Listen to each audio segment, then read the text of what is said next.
Joining us right now is our friend, Fox News host. He hosts the Fox and Friends Weekend, over there on the Fox News Channel, and editor-in-chief of The Daily Caller at dailycaller.com, Tucker Carlson. Hello, Tucker Carlson. Good morning, gentlemen.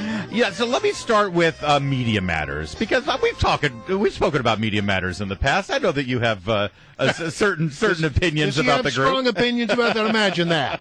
I think they're hilarious. They're in the news twice now. The first is Cheryl Atkinson, of course, former reporter at CBS, who was relentless in pursuing Benghazi and other stories, Fast and Furious, that were embarrassing to the administration. She said over the weekend that she's quite certain that Media Matters specifically raised money and received money to go after her and try to, quote-unquote, debunk her reporting. And then also we have the delicious irony of the fact that the employees over at Media Matters are trying to organize and unionize and become a local of the SEIU, and Media Matters is forcing them to do a secret ballot instead of card check. I will let you pick and choose which story you'd like to. It's so great. So the first thing about Media Matters, which is hard to take seriously, is that it's really an organ that works on behalf of Hillary Clinton, not the administration. David Brock, the deranged head of it, is obsessed with Hillary Clinton. He wrote a book attacking her. He's been trying to atone for that for 20 years. And so everything they do should be seen through that lens. They are mad that Cheryl Atkinson was doing hard-hitting Benghazi reporting, and so they went after her because that reporting might hurt Hillary's chances in 16. So it's more of a Hillary not running in 16 anyway, but they don't know that. Anyway, long story, but they're completely silly, and I wouldn't pay any attention to them. And any journalist who cites them is wait a second. You can't drop that bomb. You can't throw that punch and then dance away to the corner and rope a dope. You just made a definitive statement. Hillary Clinton is not running for president in 2016. You're the only person in this town. Hillary Clinton's not running for a couple of reasons. One, her party has moved way left, and she just doesn't fit. Her party, its base voters, its primary voters, are animated by two dislikes, one of Wall Street and the other of war, and she's the most pro-war, pro-Wall Street Democrat in the United States. So she doesn't fit her party anymore. I know she's famous, I know everyone loves her, but when it comes right down to it, Elizabeth Warren is squarely in the center of Democratic opinion, and Hillary Clinton is off on the right-wing fringe. It says a lot about where the parties move, but that's just true. So, and for another, she's a terrible campaigner. I don't hate Hillary, I'm not attacking her, but I covered her last campaign. She was awful. That's why she lost. All right. Well, listen. There are a number of people who are not sure that she will do it, and I'm sort of. She's not going to do it. She's got a grandchild on the way. She likes making money. Why would she want to jump in and risk losing? There are a lot of people who make money when she runs. They're pushing her to run. Now, are you saying that tongue in cheek? Are you serious? I'm dead serious. I already paid $1,000 with one of my reporters who I happen to know doesn't make enough to pay me. and you will collect, you evil bastard. See, I'm Simon Legree, man. I'm totally collecting. I got to tell you, I get laughed at when I say this, but I sort of agree with you. I'm not sure she's in. I'm not sure. Totally. And if you live in D.C. and everybody knows Hillary and everybody's vested in, the Clinton machine and everything, and everyone wants to be ambassador to Belgium, and so there are a lot of people who have skin in this game. They're all pushing the Hillary run. It's easy to lose sight of the big picture, which is she just does not fit her party at all. And, the Wall Street stuff, the average Democrat is not, the Democrats that we live with here. The average Democrat thinks Wall Street is a fixed game. And by the way, a lot of Republicans feel this way, too.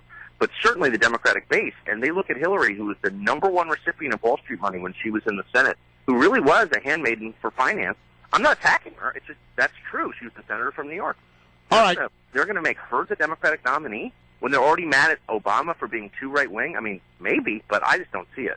All right. So listen, today is Earth Day, and I'm going to go out and celebrate Earth Day by hugging a small woodland creature. And I want to know what they bite.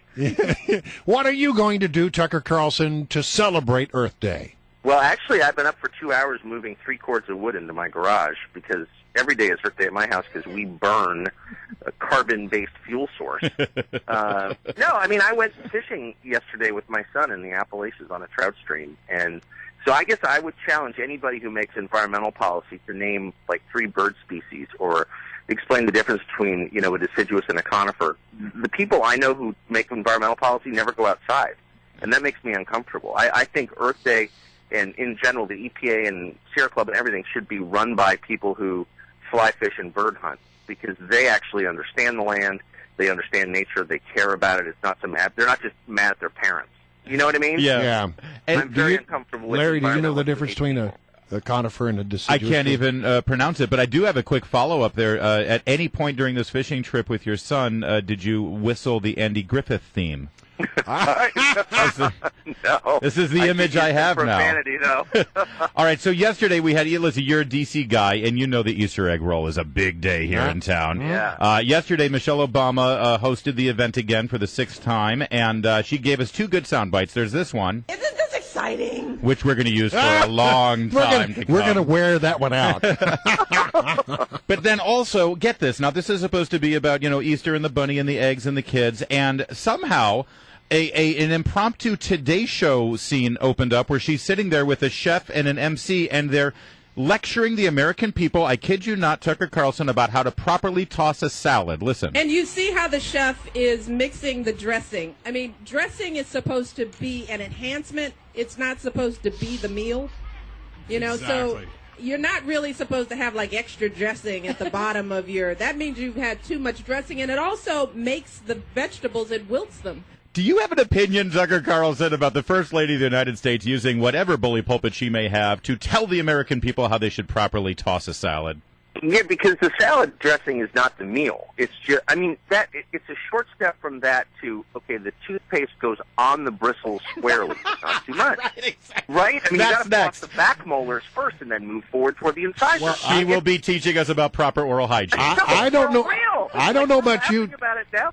I don't know what you, Tucker, but I rate all On foods. airplanes. I rate all foods based on how they can be used as a medium for ranch dressing.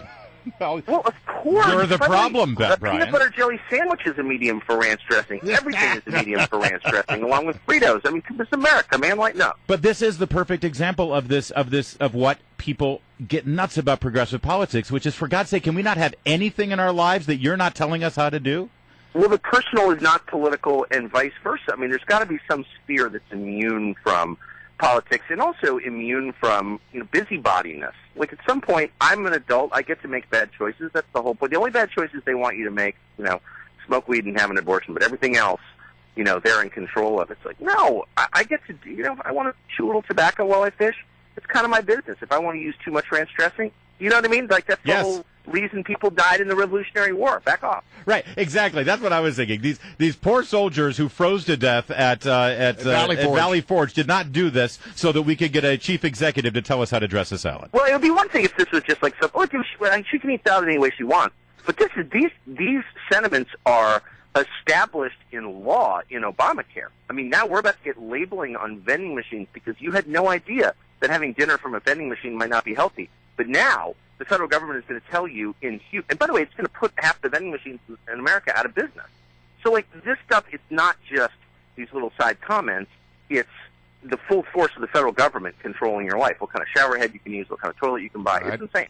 All right, so I'll buy lunch. You and I will have fried zucchini and ranch dip. Fried zucchini. I'm having like fried squirrel with some fatback on top. Wow, and you dip that in ranch dressing, right? 100%. You dip everything in ranch dressing. You can't eat squirrel without ranch dressing. Well, you would be a West Virginian if you did that. Exciting. All right, Tucker Carlson. Thanks, Tucker. Have a good day there, Thanks, toiling guys. away at thedailycaller.com.